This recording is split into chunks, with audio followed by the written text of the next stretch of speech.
Monsieur le Président du Conseil des droits de l'homme, Monsieur le Haut-Commissaire, Excellences, Mesdames, Messieurs. En tout premier lieu, je souhaite réaffirmer, une nouvelle fois, l'importance que revêt pour la Principauté de Monaco le respect des droits de l'homme, du droit international et de nos engagements communs en faveur des buts et principes des Nations Unies. Il y a quelques semaines, j'ai eu l'honneur de mener la délégation monégasque lors des cérémonies organisées dans le cadre du 80e anniversaire de la libération du camp d'Auschwitz-Birkenau. Ces émouvantes commémorations, en honorant la mémoire de millions de victimes de la barbarie humaine, ont mis en lumière le bien fondé du combat en faveur des droits de l'homme, de leur universalité et de leur indivisibilité. Il s'agit d'un combat permanent et plus que jamais d'actualité. Alors que les tensions géopolitiques, les conflits régionaux ou interétatiques et les crises humanitaires perdurent, il est de notre responsabilité commune de toujours défendre les valeurs sur lesquelles est bâti le système onusien. La guerre n'y a pas sa place, pas plus que les conditions de vie inacceptables dans lesquelles est plongée une grande partie de l'humanité. Ainsi, en Ukraine, 3 ans jour pour jour après le début de l'agression russe, les armes ne se sont toujours pas tues. Les violations graves des droits de l'homme s'y poursuivent, comme en attestent les rapports soumis à ce Conseil par votre bureau, Monsieur le Haut-Commissaire, ainsi que par la Commission d'enquête internationale. Ce travail de documentation est inestimable et indispensable dans l'optique d'établir les responsabilités. Cette année encore, Monaco soutiendra le renouvellement du mandat de la Commission. En ce qui concerne la situation au Moyen-Orient, la Principauté de Monaco se félicite de l'arrêt des combats dans la bande de Gaza et au Liban et des libérations d'otages. Le très lourd bilan humain et matériel est effroyable. Monaco réaffirme que la solution à toute crise ne peut être que politique. Le processus de paix et de reconstruction sera long et coûteux.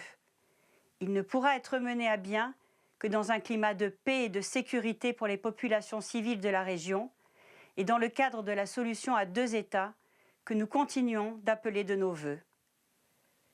La situation en Syrie a aussi connu des développements très importants après 13 ans de guerre civile et d'une crise humanitaire sans précédent.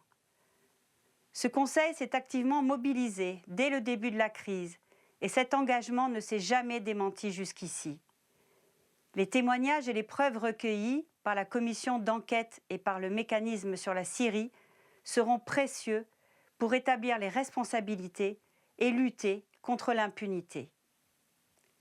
Excellences, Mesdames, Messieurs, Monaco réaffirme que la paix, le développement durable et les droits de l'homme sont indissociables. Aussi, ce Conseil est-il central pour défendre notre vision d'un monde pacifique, juste, où tous peuvent vivre dans la dignité.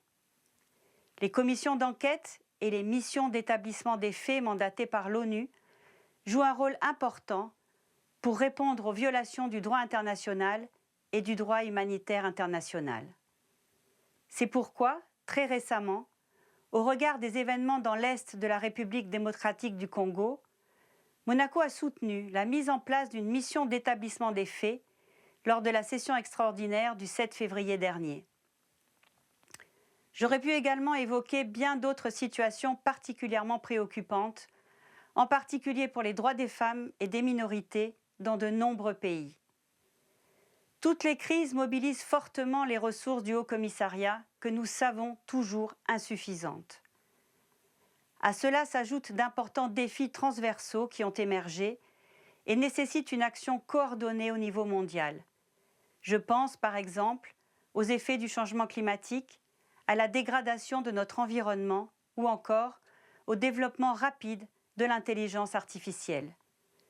Dans ce contexte, je vous assure, Monsieur le Haut-Commissaire, que la Principauté maintiendra, cette année encore, son soutien politique et financier à votre bureau. Je souhaite un plein succès aux travaux du Conseil et vous assure du total engagement de la délégation monégasque à cette fin. Je vous remercie de votre attention.